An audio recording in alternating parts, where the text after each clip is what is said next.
Bonjour, nous allons faire une petite vidéo qui va indiquer comment, lorsqu'on a un petit problème de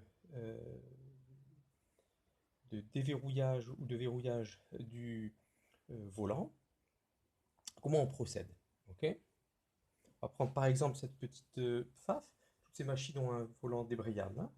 On va prendre celle-ci, par exemple. Hop, voilà. Alors le problème qui se produit avec l'huile qui se fige, c'est on ne même en dévissant, le volant reste embrayé, hein. Donc, c'est très simple. Cette vis ici, on trouve toujours une vis. Ok. Ah, pardon. Le premier problème qui peut se produire, c'est que vraiment on ne puisse même pas tourner la molette.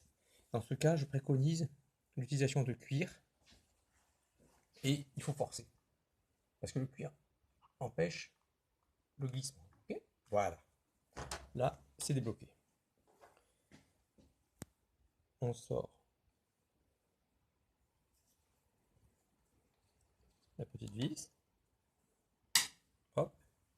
On sort, on dégage la molette.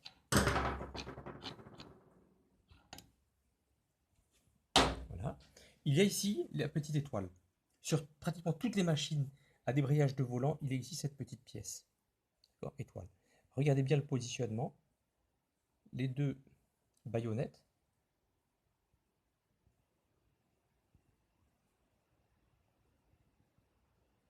D'accord. Cette forme rentre là-dedans. C'est vers le fond. Ok. Au remontage, hein.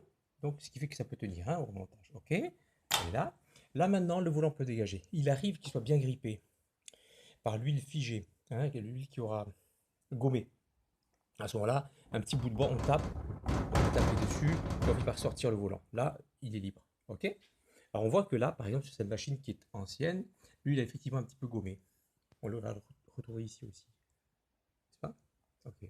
Il y a un petit orifice ici, qu'on ne trouve pas sur toutes les machines, et qui est un orifice de lubrification, justement. Hein. Voilà. Ok. Alors la technique, c'est très simple. Un peu de solvant, qui peut être de l'acétone, par exemple. Non, on a des produits un peu spéciaux, un peu plus puissants que... Mais voilà. Là, l'huile gommée à dégager. Avec de l'acétone, un dissolvant de vigneron, ça marche aussi, hein. Ok, ça y est, là on a une surface qui est débarrassée de la résine, enfin de l'huile figée. Là, on en aperçoit peut-être. Voilà, même chose. Là, on voit bien les résidus.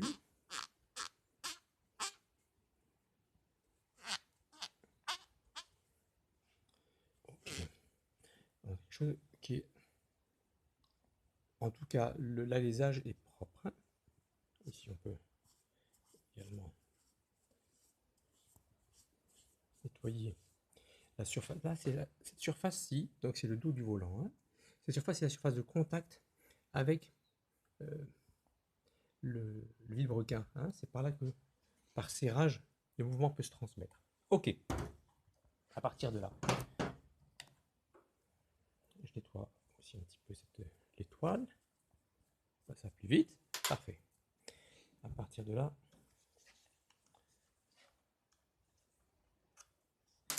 toute petite goutte ici.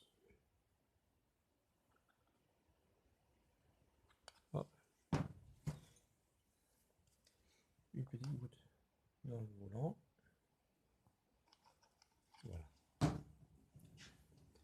Je replace le volant. Je fais tourner pour répartir l'huile. D'accord. Attention, il ne doit pas y avoir d'huile sur la surface de friction. Ok? Donc là, c'est le cas, il y en a un petit peu. Parce qu'après, ça va obliger à serrer très fort, beaucoup trop fort la molette. Voilà. On y est. Je vais replacer la petite étoile avec les baïonnettes qui rentrent. Hein. Voilà.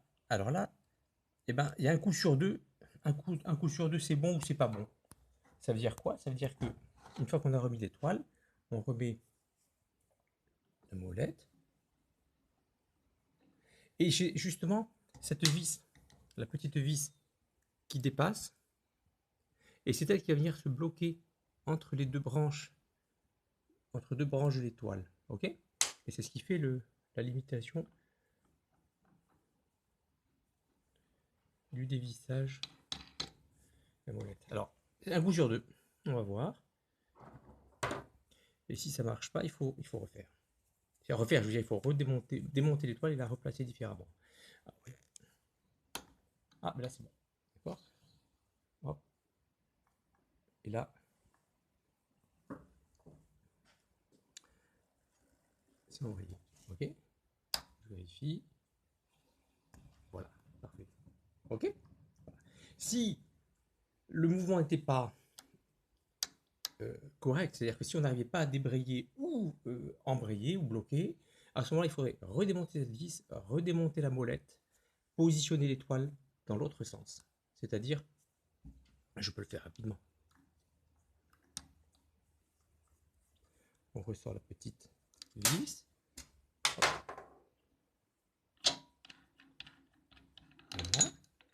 Il faudrait simplement tourner l'étoile dans ce sens. Et en remontant, ça fonctionnerait. Ok?